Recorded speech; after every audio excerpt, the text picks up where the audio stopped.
I get asked all the time, like, how I'm out of shape. Go play basketball. The best thing you can do to get in shape for basketball is basketball. Bobby White, welcome to Good Drill, your own spot, man. Yeah, thank you for welcoming me. Yeah, man, anytime. It's always great to talk basketball with somebody that consumes your content, and I consume your content. And I've been actually on the app. I've been doing the times 20, and it's great because you can kind of mix it up, do different things. But you actually claim you've listened to every Combos Court episode ever. Did you listen to today's episode? I didn't get today's because I had you come in here in the flesh, and I just wanted to get this out of the way first, and then Okay. get back to it. But I Okay. will. I'll drive home. It's on. Drive home. That's how you keep in touch with the NBA. Yeah. Where else am I gonna do it? That's true. That's true. Only Combos Court. All right. We were talking a little bit about problems, right? Problems. And you're the guy that solves the problems when it comes to skill development. What is the biggest problem when it comes to the landscape of skill development these days?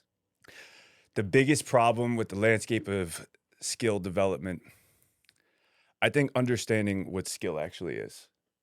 I think skill trainers, and I'm one of those, so I'm going to bash myself in this, have become such a popular thing that skill training has come down to crossing over cones, working on your through the legs dribble, behind the back dribble, working on your jump shot, your form, and your mechanics. But skill to me is how you perform in the performance in the game, right? If I'm developing somebody, I'm not trying to develop them in a way that they get good at training. I'm trying to develop them in a way where they can actually perform in the game with refs, with crowds, with nerves, with you might be getting subbed out if you dribble the ball off your foot, right? It's a high pressure, high stakes situation. The best athletes are able to handle those high pressure, high stakes situations. The worst ones, I have kids come in that I can tell they've been repping out their handle work. They've been dribbling around cones. They've been doing all this. And then we go and play 3-on-3. And I'm like, he's doing nothing. He's doing nothing. So right, I could just say, I don't even have to guard Not him. good. Most high school players, now the elite ones are different. Most high school players, all I have to do to guard them is step back 5 feet. Most of them. I'm talking about even high school varsity players. They get the ball. We're playing one-on-one. I'll step back 5 feet from them, and I shatter their confidence just by stepping back 5 feet. Now he's second-guessing his shot. Now he's thinking about it. And he'll go 1 for 9, 1 for 8. He'll try to drive on me. I'm not even guarding him. This happens with high school varsity players. Why? This happens at every level. We've seen them do this to Ben Simmons at the NBA level. What do they do to him? Right? He's no longer just stepping up shooting. He's thinking about his shot. And as long as he's thinking about his mechanics or this extra time, you see the NBA games all the time, right? Wide open shot. They take their second, right? Shrug their shoulders a little bit, shoot, miss it. Why? Trae Young got some Because I'll just use Steph Curry here. Think about Steph Curry, boom, out of his hand. There is no thought. He's catching that ball. It's going up. That shot happened before he even caught the ball.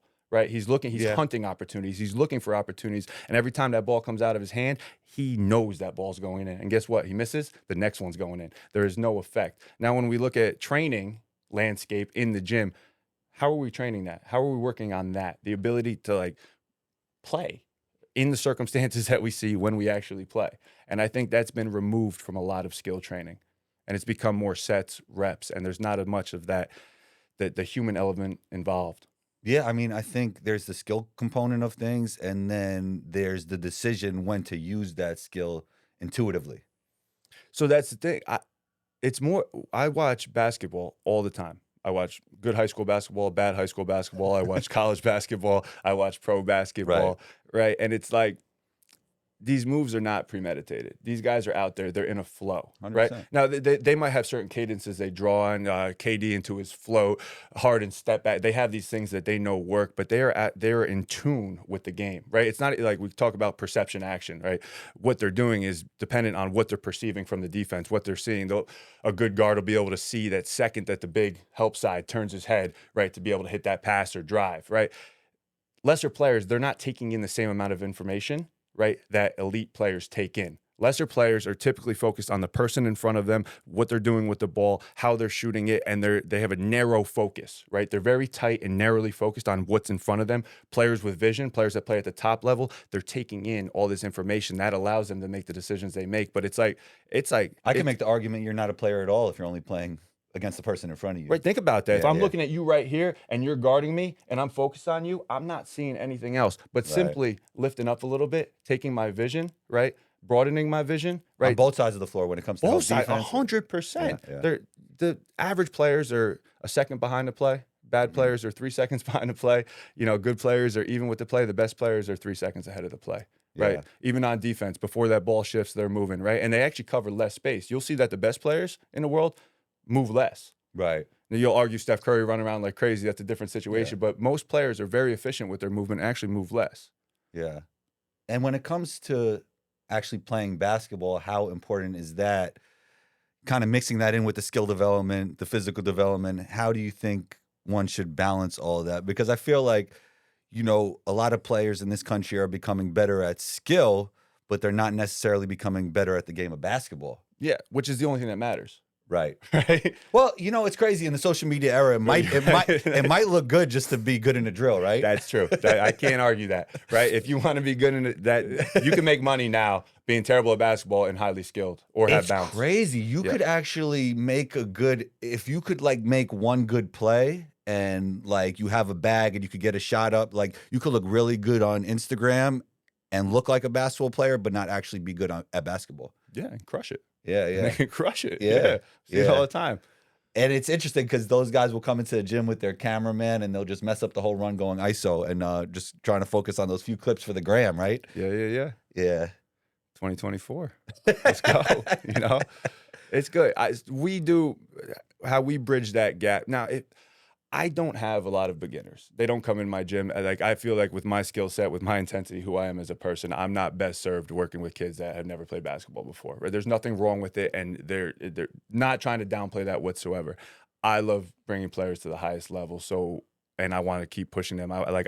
What feeds me is believing in kids more than they believe in themselves. And like really like they believe that their ceiling is here, and I want to freaking bash through that ceiling and show them that they're capable more than they ever imagined. Like that's what really Right. feeds me, right? So I think that just my type of personality and who I am, we have most players we train are going to play in college basketball, right? So that's saying, but if you stink, it's like, yeah, go do the cone work, go dribble with you. Like there's Mikins are fine if you stink at Mikins, but at some point doing this underneath the basket, Mikins for 2 minutes, forward, revert, this, that. It's like, what is that doing? In my opinion, if it's doing anything, it's burning some calories. That's not developing skill anymore once you have it. There needs to be a challenge present. We say we want the challenge 4% higher than their current skill level, right? And that's actually a big trigger for flow. So there's a guy, Stephen Kotler, wrote a book, Art of Impossible. 100% read it. All Yeah, right, great book. Flow Research, Flow Yeah. Collective, I believe it's Yeah. called, and he talks about flow. One of the biggest triggers is the challenge skills ratio, where the challenge is above the level of the current athlete's skill level. So Yeah. we want to always present that challenge. We call it bringing athletes to the edge of their ability. So once we got something, we move on. And a lot of the stuff we do now is small-sided games, right? One-on-ones, one-on-twos, creating different situations, modifying this playing space, all this type of stuff where now they're actually like immersed in the game where they have to make decisions, where they have to make reads. And then if we want to get extra handle work in, we'll go one-on-one, but every single dribble has to be through the legs or behind the back. And we can play with constraints like that. So now you're getting your handle working with somebody actually guarding you. And I want to feed, like, I'll play the boogeyman in my gym where I can be mean and boisterous and loud, and I might break some kids down. But this kid had already told me that he wants to play Division I basketball. You played at a high level, What do you say to somebody that says that's toxic? huh? What do you say to somebody that says that's toxic? Come talk to the families and the kids that I train, Okay. and ask them if it's toxic, Okay. right? Because that I'll say whatever I want to say. Talk to the people I have real relationships with that have been in my gym for years, that have witnessed and been alongside me in Right. this journey, right? Yeah, yeah. And I want nothing more than to help these kids realize they're more capable than they could ever imagine. Yeah. That makes sense. Yeah. That makes sense. It's I want to stay honest because if they weren't trying to play Division I basketball, if they were just trying to have fun, if they wanted Like to if be you a were babysitting. Yeah. Would I yell at anybody? Would I raise the intensity? Would I deliver hard truths? Absolutely not. And if I'm training a 6-year-old right now, right, I'm not trying. This kid just the first goal is they got to love the game, right? If I'm working with somebody, I want them to love the game, and that's where the small-sided games are a lot more fun for kids and engaging anyway than give me 20 reps with your right hand, 20 reps with your left hand, right? So being more creative with the drills, right, is actually good for them. But I'm not going to act the same way with a 7-year-old or even a 12-year-old that just wants to, get in shape. Let's say Mm-hmm. I'm not going to be killing this kid. But when a kid tells me that his heart is set and he is driven to be a Division I player, right? I know what it's like at the Division I level. I've been in the practices. I've seen it. I know. I every kid that I have that plays Division I basketball, I tell them how hard it's going to be. Right? Oh yeah, I know it's going to be hard. They come back and they say, Bobby, it's harder than I could have ever imagined. Even the dogs I've trained. I've got some kids that playing the Big Ten and hard, tough kids, like way tougher than me, and they struggled at the next level in terms of Yeah. the intensity of the practice and all that. Yeah. You know, I love the game of basketball, but I don't even believe you have to love it to be great. No, Yeah. I think at the top level, the greatest players in the world, you know, players that play in the league, I mean, I think there's a percentage of them that love it and there's a percentage of them that don't. uh, would you say that at some level though they had to love it at some point? I think, you know, the guys that maybe get to the top 1% for the most part, probably those guys who separate themselves from everybody else in the league. Probably most of those guys love it, but I think out of a lot of the top players that some don't, you know. Who? Oh, yeah, you want me to name guys No, specifically? like who do you think doesn't love the game but excels? Well, I don't know a lot of these guys personally, but I just being through the ranks playing with guys that played at the top level, like you could just tell that some of them don't love it, you know? Yeah, Yeah. I mean, I think everybody has their own way to go about things. I think it's, you know, it helps people's lifestyle. It feeds their families, you know, it gives them generational wealth. I think, you know, some people, there's three type of players in my opinion, right? The ones that don't do enough, the ones that treat it like a profession, they get their work in, they get out, and then the ones who are absolutely obsessed, right? And I think all three of those players make it to different levels because each of them started a different baseline, you know? yeah. I don't think love has to be the driving factor. When I was saying I want kids to love the game, I want because I want them to enjoy it and play it for a long time. So if I'm meeting a kid where he's at coming in hasn't played, I want it to be fun initially, and I want them to find love. At some point, you're gonna have to have more than love, right, to excel. You're gonna need that obsession. You're gonna need that Yeah. drive. You might need some anger. Like who knows what? I play a game where I ask kids questions, and I'll be like, you drove. I'll get kids that drive an hour to be at my gym. I'm like, that says something to me. You drove over an hour to get here. You passed 4,000 trainers on the way here, and you came to me, right? That means a lot to me. And I'll tell Yeah. that to that. Like, that means a lot to me that you would do that. Right. And why, right? What are you here for? What's your goal? And I'll break down their goal, and I want it to be something that they can measure, right? I want to play Division I basketball. So now I go into this game. But it feels like everybody's goal is to make it to the NBA, right? Um, a lot of people, everyone says that's their goal. You don't think that's really their goal? No, I think that's their goal. So this is what I want to do. So Yeah. let me go with this. So right, yeah, you're right. I want to play. I want to make it to the league. Right. I want to be one and done. Yeah. Yeah, We're being whatever. real here. I mean, that's what everybody wants to do. You know? Yes. Yeah. All right. So then I paint this picture for them. Before I get into this picture, though, I say, "What's important to you about that?" Right, and they're going to be like, "I want to make money." Or what's important to you? And I'll just follow up. What's important about making money? I want to buy my mom a house someday. Something like that. You get a kid like that wakes up with that incentive, and it's right on the top of their head. They're willing to put in work, right? Think about that. A kid that wakes up that thinks that basketball is the means to an end for his family and getting his family out of wherever he's currently at, getting the ability to buy his mom a house someday, that driving force, right? And you'll see that. I'll see that comment with if I'm working with a McDonald's All-American D1 kids, you ask what's important about basketball, it's always something at that level where they wake up every day fully aware of why they're playing. You take a suburban kid or you take somebody that, cushy lifestyle that doesn't have it and you say what's important to basketball, it's a lot harder to get to why they're actually playing. I don't know. I might have to disagree because I feel like there's people in different lifestyles that some of them are super obsessed, even if they come from, a suburban area. And then Yeah. there's some people that don't. So do I'm enough. not saying that it's the only make or break. I'm saying a Yeah. lot of the people that make it to a You're high saying the level have majority. that. I'm saying now, if you don't have that level, let's say you don't have to worry about buying your mom a house someday. You don't have to Yeah. worry about taking your kid. What is motivating you? And that's what I want to get to. Like, because a lot of the kids who play in the NBA now, not kids, men, they came from parents who were in the league that had Yeah. some money already. Yeah. I mean, I remember hearing that Bill Laimbeer was super wealthy growing up. He Yeah. had the fire more than anybody. He had more fire than anybody else, you know? And he had an older brother who kicked the crap out of him. Yeah. Exactly. So, but there's always something like that. You could watch the 30 for 30 on Bill Laimbeer. His older brother beat the crap out of him Yeah. continually. Yeah. Right. And you grow up in an environment. So that's what I'm trying to look at, the environment that's raising these kids. Right. And I that's what I'm really obsessed with, is seeing like what produces these great athletes and how I can play some type of role in giving them, like, because it's not just a skill training, right? There's more to it. How do we cultivate that obsession? How do we cultivate these things that are going to grow these athletes to the level they want to play at, and like build that around them? Do you think you could be a great trainer these days without creating media around what you do? 100%. Yeah.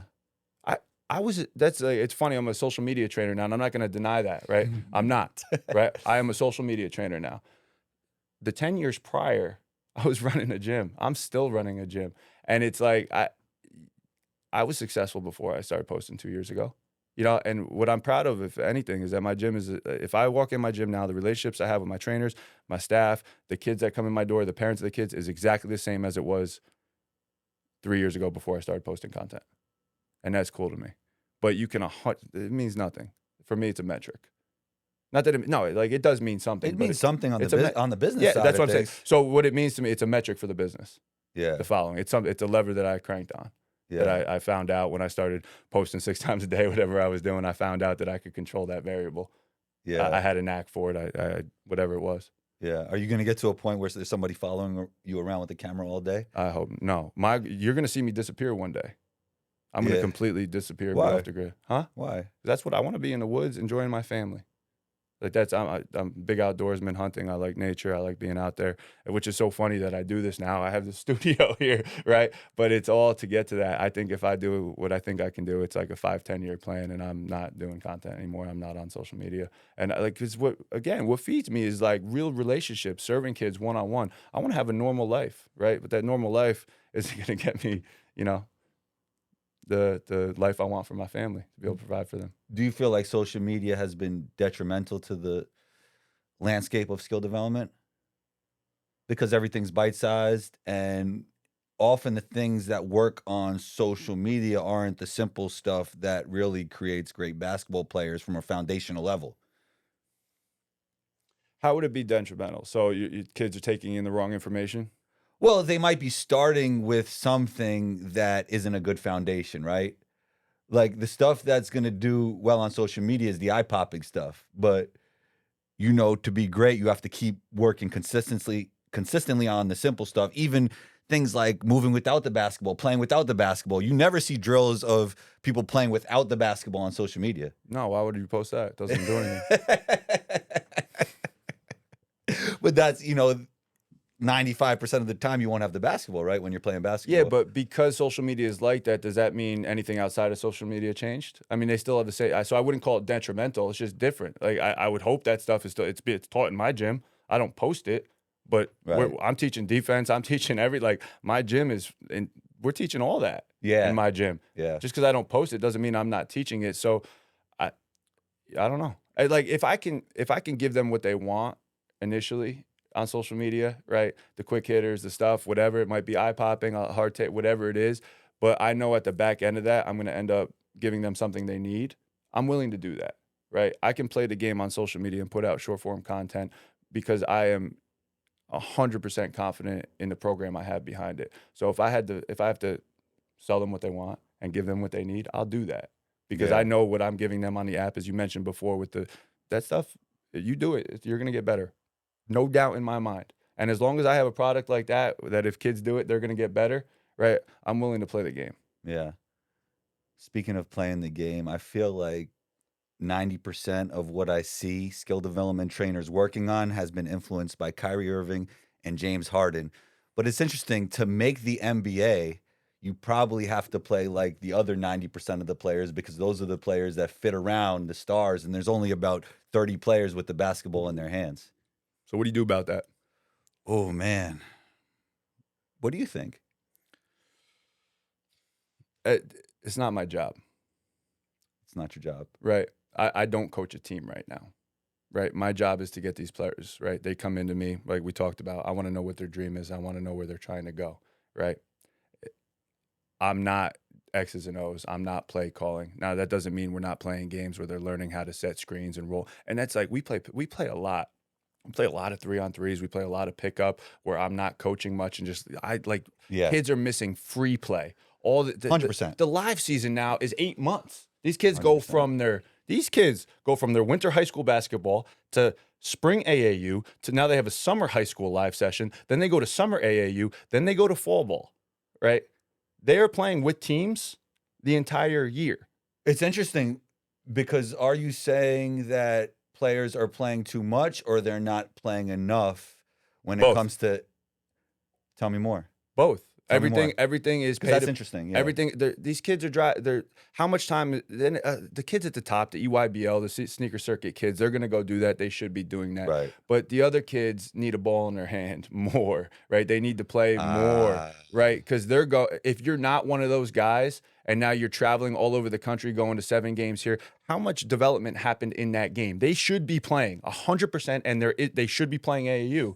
But it's too much. They also need time to develop their game. Small 3-on-3s, 1-on-1 stuff, learning different actions, how to space the floor, things like that, because you're not learning that in the game. And with AAU, even the best AAU programs, how many practices you get in a week? Right? Where is this stuff being taught? There are right. some very good ones that do it, but the majority, no, they're not doing that. They're not instilling. You know what's interesting? So basically, what you're saying is the top kids are probably playing too much, and the kids that aren't as good probably aren't playing enough. Right. Well, they're playing. They're part of the team, but are they getting any meaningful reps in those games? Right. Right. How much of the time are they sitting on the bench, or how much of the time are they, running down to the corner? You know, Yeah. like where are they developing in that? And now you're gone for a 3-day weekend to Georgia or wherever it is, right? What if you stayed home and played some pickup? Yeah, I think there has to be more of that. And you talk about how you play 1-on-1, 2-on-2, 3-on-3. That's what they do in Europe, and we're seeing that this year's draft, the top 2 players were from overseas. 4 out of the top first team all NBA players were from overseas, and we're seeing more and more overseas players playing in the league. And I don't know, man, it's becoming a problem for the States, in my opinion. Like, we got to take back the reins, Bobby. We got to take back the reins, man. I'm trying. I'm trying here. I'll post good drills. So yeah, I mean, it got to be you, but it also got to be everybody else. So what would be your advice to other trainers and other coaches In terms of what? in terms of getting us back to where we have the best of the best in the NBA? How we are getting our USA teams from every level to the top of the top. Like, how do we get back to where we were? I think we need to start looking at the environment as a whole and skill development. We look at the player and we're going to input these skills to this player, but it is not you don't play the game by yourself on the court, right? You're part of an organism, offense, defense. This is a moving organism that has flow, and the best players Right. understand that flow. So we have to shift to a way that gets players understanding the flow of the game.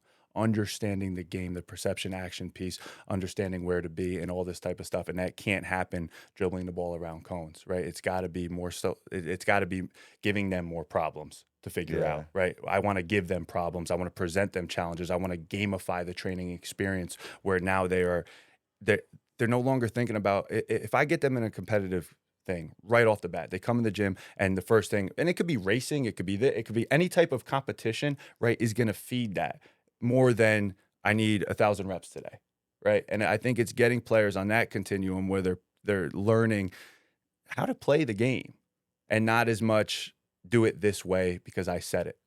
Yeah, I think a good skill development session is like a good podcast. There needs to be a balance of creativity and structure. Yeah, how am I doing?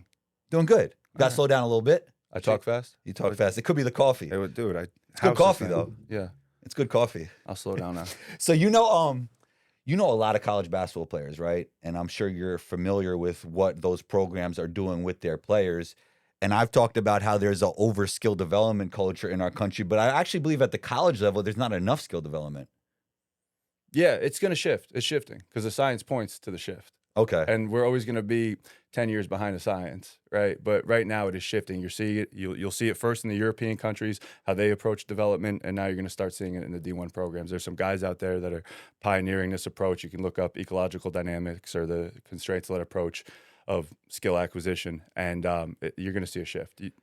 There's some clips that went of how the Boston Celtics are training now, right? And rather than perfect sets and reps, you got the skill guys at the Boston Celtics throwing bad passes, lobs off their foot, all that type of stuff. Yeah. Bringing that chaos Stuff to you've training. been doing for 10 years. Since I was born. At good drill. Since I was born. At good drill. Yeah. I Yeah. invented basketball training. I don't know if you know that. Yeah, because at the college level, especially when we were playing, you're saying it might be a little bit less now. I think, it was a lot of line sprints going on, meaningless conditioning. There's probably a point of diminishing return. And I love those programs that blend the skill development with the conditioning and the playing. Yeah. Yeah. That's how it should be. I get asked all the time, like, how I'm out of shape. Go play basketball. Go play basketball, right? Go play basketball. Well, should I run my? No, go play. That's the best thing you can do to get in shape for basketball is basketball. And that principle there, we call it doing the thing. You can call it the principle of specificity. We call it doing the thing. And that can be applied to literally anything. You want to get better at jumping? What do we got to do, Combo? Jump. Wow. I'm smart. Right? You want to get faster? What do you want to do? Sprint. So, right? Keep going. That's it. I could go on for days. You want to get better at dribbling? Dribble the ball. That's the whole. Everywhere you go. That's a good thing. Just dribble the ball everywhere you go. That's what I did. I went on Yeah. vacation. I took the kids. We have a Discord community. We do live calls. I'm going on vacation. What should I do? I'm like, I'm not gonna have access to basketball. I'm like, can you bring a basketball? And they're like, Yeah. You know, I've had God Sham got on the show, Skip, Ed Coda, and I think all three of them said, like, yeah, I just dribbled my basketball. yeah. Yeah. Was it Skip that would dribble in front of the mirror?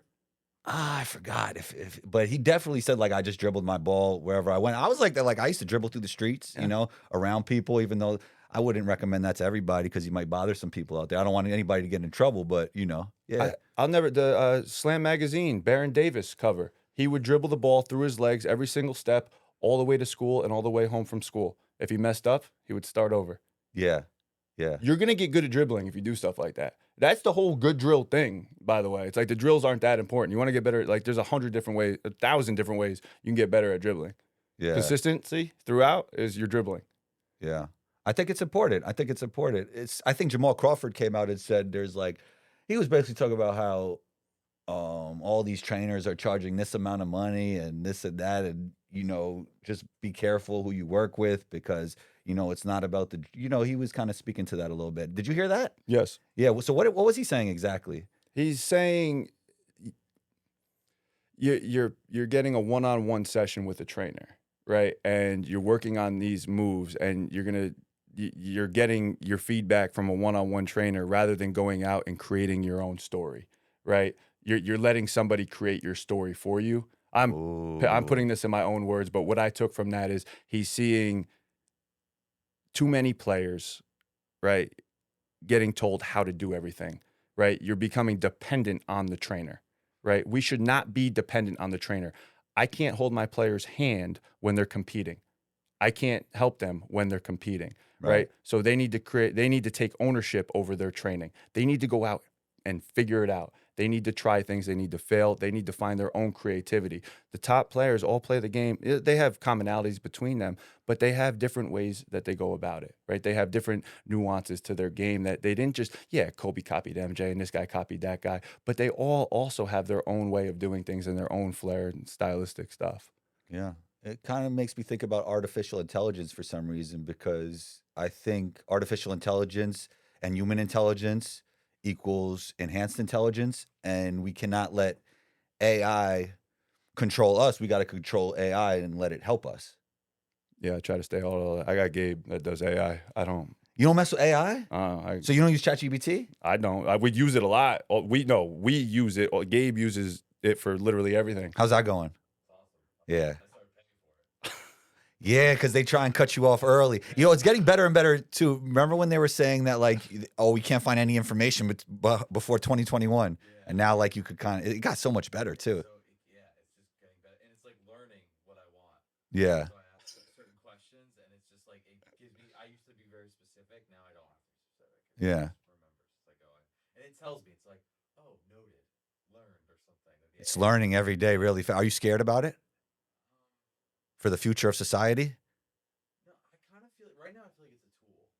Definitely a tool. You know, so like to me, like we as humans, we've always used tools, you know, to like make things happen quicker and faster, whatever. I think it's beneficial, but if it actually truly became AI, like artificial intelligence, where it could like, you know, think like a being, you know what I mean? It's getting there. I know. If that is kind of scary. Yeah. Speaking of tools. Pause. No, I want to shift to strength development and how do you blend that within a season, in the off season? Does that look the same? Like, what are your overarching thoughts on strength development when it comes to basketball? Keep it simple. Keep it simple. That's why you like the 20 times one, right? 1 by 20. 1 by 20. Yeah. Yeah. I'm not training weightlifters. I'm not training Olympic weightlifters. I'm not training track athletes. I'm training a team sport athletes. And the majority of athletes that walk into my gym have a very, very low training age, usually close to 0, right? Really? And So they don't try and learn on their own? not if they yeah, so that would still be close to 0. They've done some bicep curls in the mirror, I right? like the bicep curls, though. It's beneficial. There's yeah. no bad exercises. Yeah. Unless it's one that could hurt you. Correct. But that could be any exercise, right? Yeah. Whatever. But I keep it very simple, right? You want it where I don't look at even extra strength training as the exercises. I'm looking at the stress involved and the adaptation that's going to come from that stress. So what I'm trying to do, and what I've found with basketball players especially, right? There is so much change of direction. And especially the way we train athletes, because we have a lot of athleticism blended into our skill development. A lot of the ability to play low, getting shifty, change of direction, jumping ability, speed. A lot of that is hit, right, with our basketball training. So just by getting them stronger, right, and kind of giving them a bigger motor with strength development, right, and keeping it very, very simple pays huge dividends for other aspects. I don't need to get specific in the weight room to basketball. We keep it really general, right, which is, basic stuff, pushes, pulls, squats, lunges, right? We've got some, other stuff that we do, but it's very, very simple. I tell everybody that's like, what should I do for strength training? I'm like, go find a simple strength training program, one that says it's going to get you stronger, right? And you're going to follow that for 4 to 6 weeks. Before that 4 to 6 weeks, if your goal is to get a couple inches on your vert, right? Measure your vert, go strength train for 4 to 6 weeks. At the end of 4 to 6 weeks, remeasure your vert, right? If it went up, stick with it. Just keep going, right? That's like the stability and everything. Where basketball is complex and chaotic and there's a lot going on, we keep strength as like the stability within our programming, where our goal is to get stronger, and we're constantly monitoring, right? Whether they're jumping higher, getting faster. We have different metrics we're looking at along the way, and as long as they're going up, we keep going. If you're going to stagnate at some point, right? You're going to plateau, right? Then we'll mix it up. And there's 100 different ways that you can do it. That's why we have 6 phases in our program of strength training, and they're all different, but they're all like, I've taken them from, top strength guys, and like, they're not complicated. It's simple strength training. Yeah. I think, how strength development affects skill development is really important, because sometimes you try and prompt someone to do a certain thing and they just can't do it because they haven't done enough in the weight room yet or with their strength development. Like, you speak about getting low. If you're not flexible enough, I don't know how much you could tell somebody to get low. They probably just won't be able to get low. A lot of times getting low is a strength issue. They don't have the ability to withstand those forces in that low position. So you're at a 90-degree or lower joint angle, right, with your legs. Like, isometric's probably great for this, right? Yeah. Holding a low position for a long time. Strength training through full range of motion. Which is really tough, and most people don't want to do. That's the thing. It's like the hard stuff that matters. Hoopers want to hoop. Right. That's why I try to like get in and out, like quick and dirty. Like, we're going to get in, we're going to go intense strength training, 20, 30 minutes, and then let them do the thing that they want to do. So are you when you're training a kid and you're saying they can't get low, there's not much you could do within that moment. You got to talk to them after, like, this is what you have to do in the weight room or with the strength development. We do it on the court too. So that's a lot of the stuff. We talk about athletic posture a lot, and I have a lot of different things I do to get athletes playing lower, and not just yelling at them to play lower, but actually teaching them how to play lower and how to move in a squatted position with their shins rolling to the floor, and all the different stuff we do. So we do both. It's happening on the floor, right? And then it's also happening in the weight room. Yeah. I think everyone from basketball players to human beings who don't play basketball, they feel like you have to do like 2 hours or 3 hours, but really you could get so much better at something doing it 10 to 15 minutes a day, and often that leads to more because you at some point like to do it. Like, you'll enjoy it at some point and see the results from it and want to get better at it. Yeah.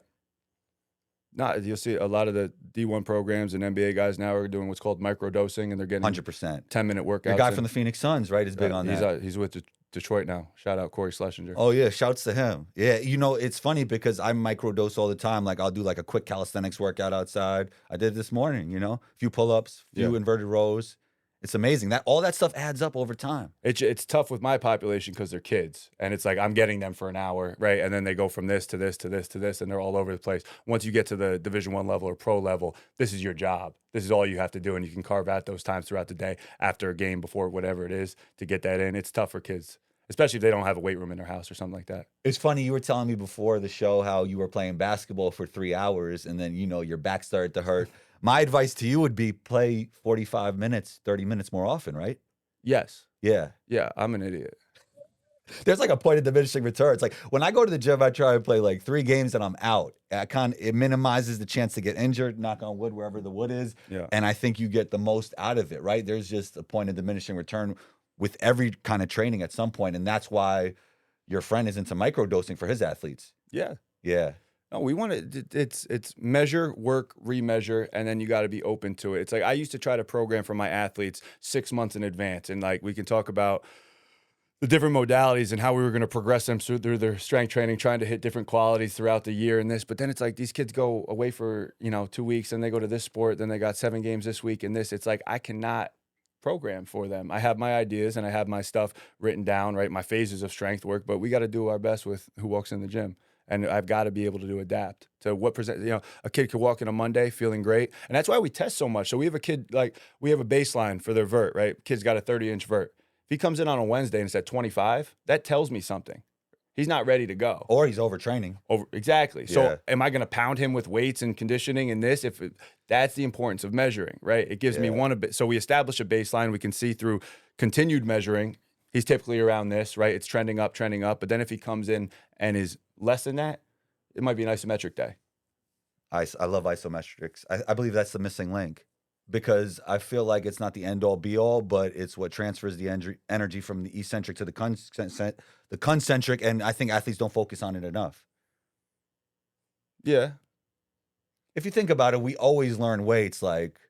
We never really, nobody thinks of isometrics when we think of working out. No, nobody even thinks of eccentric typically. It's all how much can you push? Well, there has to be an eccentric if you're doing a concentric at some point, right? Well, I guess there has to be an isometric too. Yeah, but it's really short. Yeah. Yeah. Could be. Yeah. My point is that there's so many ways to do it, right? And I don't know if there's a and missing it's probably link, good to mix it up, right? but what works for somebody will work for somebody until it doesn't. And then it's the art of coaching comes into, okay, let's problem solve here. This was working. He was trending. He went from a 25 to a 30-inch vert over a course of 3 months. And now he's, plateaued. Now the art of coaching comes in to see, okay, what changes can we make in his weight training program, whether it's load, volume, intensity, frequency, more rest, whatever it is, right? Moving things faster. There's a bunch of different things that we can manipulate with strength training, right? To get different adaptations. We talked about microdosing strength training. Do you believe an athlete should be worn out after a workout, feel good after a workout? How should an athlete feel after a workout? That's a tough question because I only ask the tough questions, Bobby White. That's a tough question. How should an athlete feel? So many of these answers are, it depends. It's true. What I can say is, though, my best basketball players play more basketball than anybody. Okay. Right? That's consistent. So I want people. But I'm better than a lot of guys in my gym who play a lot more than me. They played a lot more than you over the course of your career? No. Okay. You've had the ball in your hand since what? 7 But years those old? guys are playing every day, and I don't know. I don't see What the are they improvement. playing now? What are they playing? Yeah, they're playing nonsense. That's not basketball. Not good. I know It's you feel bad. good about yourself when you go there, but come on now. You see the videos. Yeah. He's dunking on plumbers and whatever. But yeah, speak to that. Like, how should an athlete feel after? Because I feel like over the course of time, it's probably good for somebody to feel good and happy after a workout, right? Yeah, there's different buckets we can hit when we're training them. Sometimes we want to push their physical threshold, right? We want to see what they have and give them that physical experience where they push through a level that they didn't know they could push through. Is that what we do all the time? No, but there's a time and a place for pushing somebody very, very hard just to see that you could do more than you were capable of. But now if that's the overarching thing where I'm pounding kids into the freaking ground every time they come in, that's wrong. Do kids get exhausted in my gym? Yes. Yeah. Is it every single time? No. And sometimes I read the energy in a room. That's like, I get to choose the energy now, right? Sometimes I'm lighthearted and I hope it's good energy. It's always good energy. Yeah, good. Yeah, without a doubt. Good. But it's how should they feel? They should feel like they're getting better. Like, did the workout you just did get you closer to your goal? And I think that's a missed point a lot. there at some point there needs to be a level of challenge. So in the beginning, I'm gonna go. I've never played basketball before. I want to be able. I've never played basketball before. They could aggregate you with that comment. Yeah, They could just clip that in. take that. Yeah, AI. yeah, yeah. Gabe's AI in that right now. Bobby White Bobby never, played basketball. There you go. All right, so I've never played basketball, and I want to get good at shooting, and I'm gonna go shoot 1,000 reps a day. No defense. I'm gonna go to the gym by myself and get 1,000 makes a day shooting. Right. In the beginning, there was a challenge present. I've never played basketball. Over some time now, right? There is no longer a challenge present with that 1,000 reps. It becomes part of your routine, right? Did you get better at shooting? Of course. But over time, you're talking about diminishing returns before. Over time, there will be diminishing returns on that. And you're going to 100%. have to give a new stimulus to your body. Wow. Yeah. And do you feel like we talk about diminishing returns? Do you feel like that's a reason why we should mix up our workouts? I know you're all about keeping it simple, but when you're doing, I'm not about keeping it simple. I'm going to shut well, in terms of your strength conditioning programs, you are. Oh, strength training. Yeah, that's what I'm saying. So, But like that, how often should we mix up our workouts? Like, When or you change stop- our routine? that's why you need to measure. The longer you do things, right, you start to feel like what your body responds well to, and it is more of a feeling. But if you're a novice in the weight room, if you're a novice with strength training, you don't know, right, if you're getting better or not. Just because your bench went up, did that get you closer to your goal of being a good basketball player? And it's like keeping the goal, right? I don't care how much my players bench. Do we see that their bench goes up? I don't care how much my players squat. We do notice that their squat goes up, and we're looking at those numbers. But does that make him a better basketball player? It depends. Like, nobody cares how much LeBron James squats, right? Nobody cares how much Steph Curry benches, right? They're MVPs. They win championships, right? Do they squat and bench press? Yes. So it's understanding like what's important. And I'm getting off topic here, but Nah, keep going. I want to hear more about what? about what you're talking about. It comes back to understanding what you're trying to do with that athlete. Where are you trying to take them and leading them, right? We're called Yeah. trainers.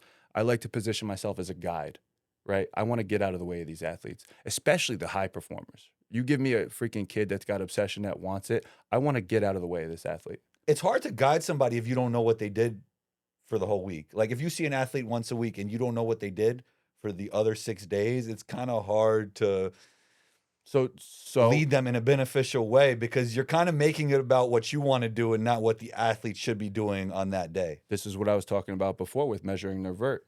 During that time, I'm also asking them, how'd you play this weekend? What else did you do? How's your body feeling? There you go. Right? Yeah. What are they presenting to me when they come in the door? I can tell. I've done this for so long now. I can tell by the kid's face how he's feeling. I can see his gait pattern when he's walking in. I'm trying to pick up as much information on these athletes as I How was can. Combo's gate walking in? Huh? You look good. Him. Dude. No, Just I'm him. him. There Good you him. go.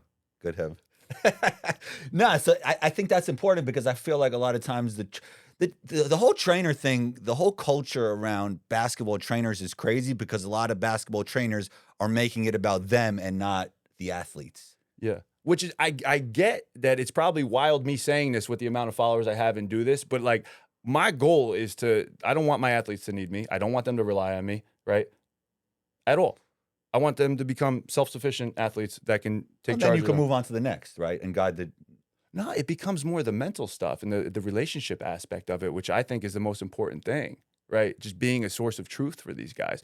You're going to get to A source of everything. truth. Tell me more about that. Everything is monetized now, right? Everything is monetized. NIL, it's not even college anymore. Prior to college, right? You're already going to start getting people coming after you for this or that.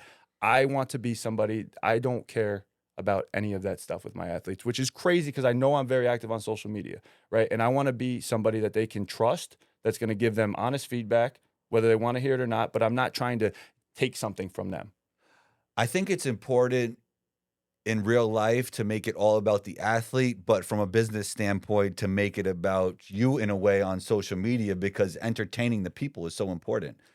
I think that balance is actually important for trainers. Like, in real life, be all about the athlete, and on social media, to build your brand, make it somewhat about you. It has to be. Yeah. Yeah, but I started this online thing 2 years ago because I wanted to take the business out of training for myself. I want to train kids because I want to train kids because I love it. It's my passion. I love being that guide and part of their process, right? And I didn't want to scale it as a business because it would force me to do things that weren't me, right? I want to blow this freaking Good Drill app and all this out of the freaking I use water. that app, by the way. Is it good? It's great. Yeah. Oh, sorry, I'm off brand if I Yeah. say great, right? Yeah. Okay. But that's why I started that. And that Yeah. can feed everybody, right? And it's good, but then that can get me back to just focusing on training kids. Yeah. Everything has paradox. Like I feel like, what I just said when it comes to for skill development, even for podcasts, I feel like you have to dumb down the topics, but not dumb down yourself. Yeah. Like if you talk about intricate intellectual topics, there'll be less people that can relate. Do I sound narcissistic? No, it's the truth. Yeah. We call it low IQ content. We are willing. That's what does best, right? Me, Ross, what we've done at Good Drill is the lowest form of IQ content. That's what we did. We went as low IQ as possible. Tell me more about that. How'd you do that? Nobody cares about know who cares about the science and all the ins and outs? Trainers, coaches. What's my product for? 17-year-old, 16-year-old basketball players. Do you think they care? What do they want? They want to jump higher. They want to score more points. They want to become the man on their team, right? That's what they want, Yeah. right? They want all that stuff that comes with being good at basketball, right? So that's what we give them. You can't dribble the ball through your legs, do this. You want bounce, do this. And it's about perceived value, Yeah. right? I know that what I put out there, there's some value, but the perceived value is what matters in terms of those posts going or not. Yeah. So, look, you started training way before you started on the social media journey, right? What advice would you give yourself when you started that journey, knowing what you know now? I wouldn't change a thing. Okay. I'm glad I went to all the certifications. I wanted to become as smart as possible in the beginning. And I put a big value on knowledge and how much I knew, while knowing that it didn't really matter that much as long as I knew more than the person I was training, right? Because that's a scary thing about training. Well, what's knowing more? You could always Well, no, learn as long as I something could- new from. What I'm saying is, Yeah. as long as I could position myself as somebody that knows more than the person I'm training, you can be successful, right? Mm. But I wanted to actually Position, learn, okay. right? I wanted to study, right, the human body. I wanted to study the strength training. I wanted to study skill development. I went to certifications all over the country. I've been all over the world training it, and I You took. have. I, Yeah, I remember that. yeah, Yeah. I lived all over the place doing this. You've been on Combos Court? Yeah, Yeah. a couple times. What's your favorite part about Combos Court? That's what I admire the most is just the longevity, because Okay. I know how hard that is. What you have done, starting this in 2017 on your cell phone or whenever that was, till now, I've listened to every single episode, and it's just, you do something that 99% of people won't do, right? You took that first step, and then you took another step and another step and another step, and I've seen it transform over this time into now. I remember what your first ones were like to what it is now, and your ability to hold a conversation, get on interesting guests, do this and go back and forth, your ability to communicate. You've stuck with it, and I can't imagine this was like, you started making a ton of money right away, right? This has been a long, long journey. And for somebody to just stay in it that long, you're going to win. Like, to see somebody do that, you're going to win. Yeah, I appreciate that. I think it's all about staying consistent and finding ways to get better along the way. Yeah. I'm just going in my head now. I'm going to like disregard whatever you just said because I was thinking. But Go ahead. it's cool that like I knew you before it, right? And That is cool. we were competing in New York City and all the tournaments and doing that. We Yeah. had that relationship before it, and now it's 10 years later, and you're sitting in this studio, right? It's like a cool thing. Yeah, it's funny. Like we get caught up into like the content and what we're doing on the day to day and working on the day to day that we don't. That's probably the things we're gonna look back on when we're older, right? Dude, we were the only two white dudes out there. Yeah, yeah, we were. Like Yeah, yeah, I think stuff like that teaches you a lot. yeah. Like- That was I've had a lot of good moments in my life, family, all this, but I look at that period of my life, like I was driving New York City 7 days a week over the bridge, through the tunnel, right, to Dykeman, West Fort, all the different tournaments. I was like, that was such a special time in my life. Yeah. I loved every second of it. I grew as a human. I grew as a man during that time. That was invaluable, right? And it's funny now. It's like I never talk about any of that stuff, and it was such an important part of my life. Yeah. All right. Before we get out of here, what advice would you give to other basketball trainers trying to create media around what they do? It's a hard one for me, man. That's a good questions. Tough questions. Good questions. Yeah, advice. If you're gonna do it, do it. Like it's got to be. When I put my mind to something, I'm doing it. Right. There's no doubt in my mind. Right. I know where I want to get to. I have an idea. I have goals, and I'm gonna do whatever it takes to get to those goals. And there's no plan B. I'm not stopping. right? I started this and I knew I was going to make it successful. There was zero doubt in my mind. Did I have any idea that it would get to the level it is now? I had zero idea, but I knew I was going to do whatever it takes, and I was going to stay consistent, what we just talked about. I was going to, post 3 times a day, then 4 times a day, then 5 times a day, then 6 times a day. Then I find Ross, and then this, and then this, and it just kind of accumulates over time. But you've got to be like, plan to dominate and go dominate. Go dominate. I Yeah. love that. Good stuff. Yeah. Good drill. Good pod. Good pod. Good combos court. We're out. Peace.